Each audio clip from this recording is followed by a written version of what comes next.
Hey, it's Ariana. Welcome back to my channel. In today's video, I'm gonna be coloring a 6x13 wig to this color right here, which is ash blonde. In the video, I do show how I achieved this color.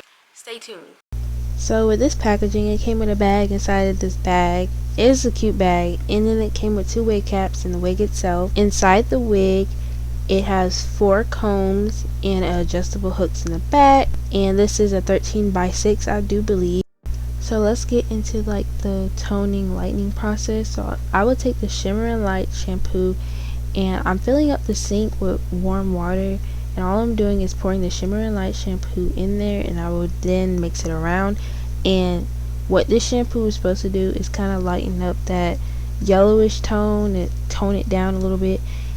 I'm not no professional, so that's what I just been watching videos on. I did see a slight difference from when I first started dipping it to when I stopped dipping it, and I just kept dipping it into that yellow tone down a whole lot. You do not have to do this step. You can go straight into the dyeing process, but for me, I'm just going and do this process.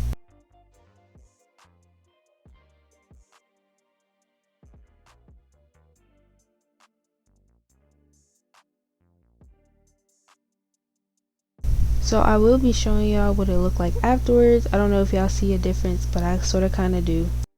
The dye I will be using is Revlon Dark Ash Blonde in shade 60, and here I'm just showing y'all the mixing process, and then I shook it off camera, so yeah, y'all don't need to, it's funny. But then I did end up just go ahead and prepping the rest of my bottles. I did end up using 3 bottles, but I didn't necessarily need all 3. I could have used 2, maybe 1, but that's just your preference. I say get 3 in case if you are using the applicator to put on the dye. Other than that, if you're just slapping it on there like I did, you can use like a bottle or 2. So I did start off sectioning off the hair and then applying the dye, but then I started getting lazy and then just slapping dye all over the place. And I did end up focusing more on the roots than the actual hair itself, because I kind of wanted the roots to be darker, even though it's the same shade. I don't know, I just had the mindset that the roots was going to be darker if I focused it more on the roots.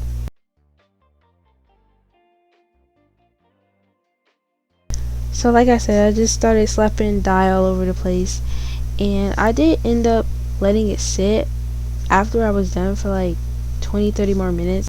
It took me like 20 minutes to apply because I did start taking my time at first before I started slapping it around, but by that time the dye already almost finished developing. So you can let it sit however long you want, but after a moment it stops developing or processing.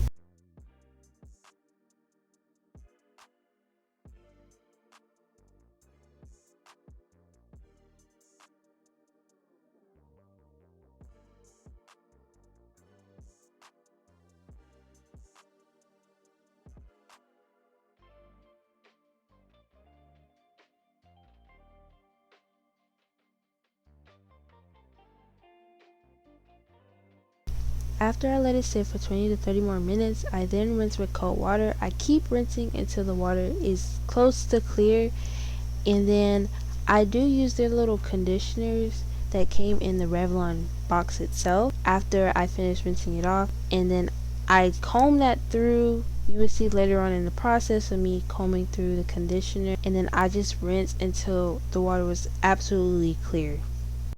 And don't freak out about it being brown. This is supposed to be this color when it's wet. So the glue I will be using is a wig grip glue from Olive Oil, and I don't have my supplies, so I just slapped it on my finger and then I slapped it on my forehead, and I pretty much dried it till it was completely dry, and repeat the same process with 2 more layers, I do believe. I don't remember.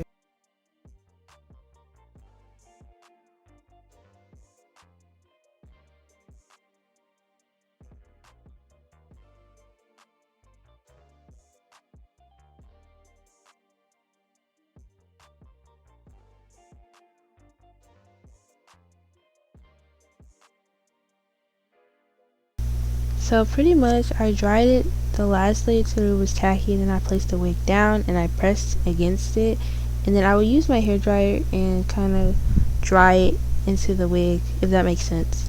Y'all, please trust the process, because I know in some of these clips it's going to look like, what is that? Is she going to fix that? What is she doing? Some don't look right. Does she know what she's doing? No, this is a whole learning process for me, so yeah. So I cut the lace when the glue was all the way dry, but I don't know, something about this glue, maybe I don't know what I'm doing with this glue, but it didn't do wonders for me. I later then go in with this bed head hairspray. It's the tight hold one, and trust me, when I slapped that thing on there, it was not moving. It was not moving. It wasn't going nowhere. I then repeat the process throughout the entire, install, and I will come back to y'all once I tie down these edges.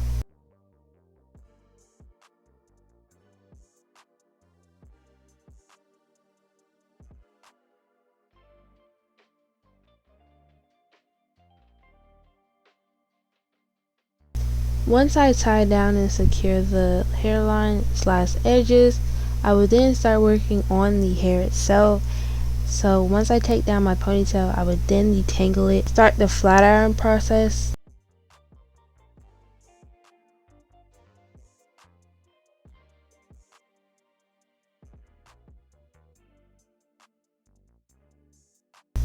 I will be working in sections. They are kind of thick sections, but that's only because I'm lazy. But if you do want to do it in smaller sections, you can. I am not judging you, but I'm just lazy. And so I do use the comb to chase method, and I'm using this Conair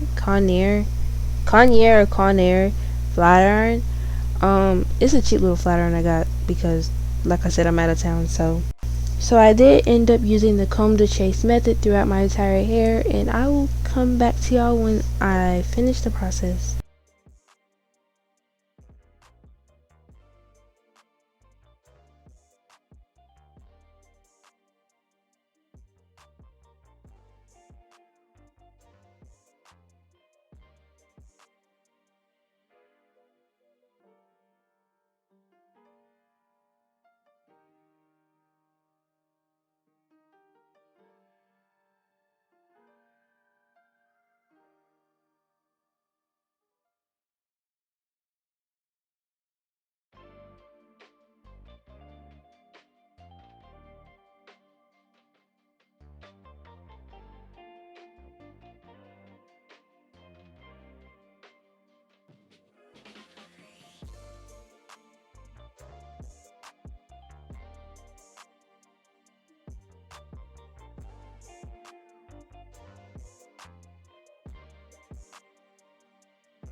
So I did have to fight my edges off camera because, y'all, it was not cooperating with me. And all I'm doing is bumping up the front right here, make a little swoop bang.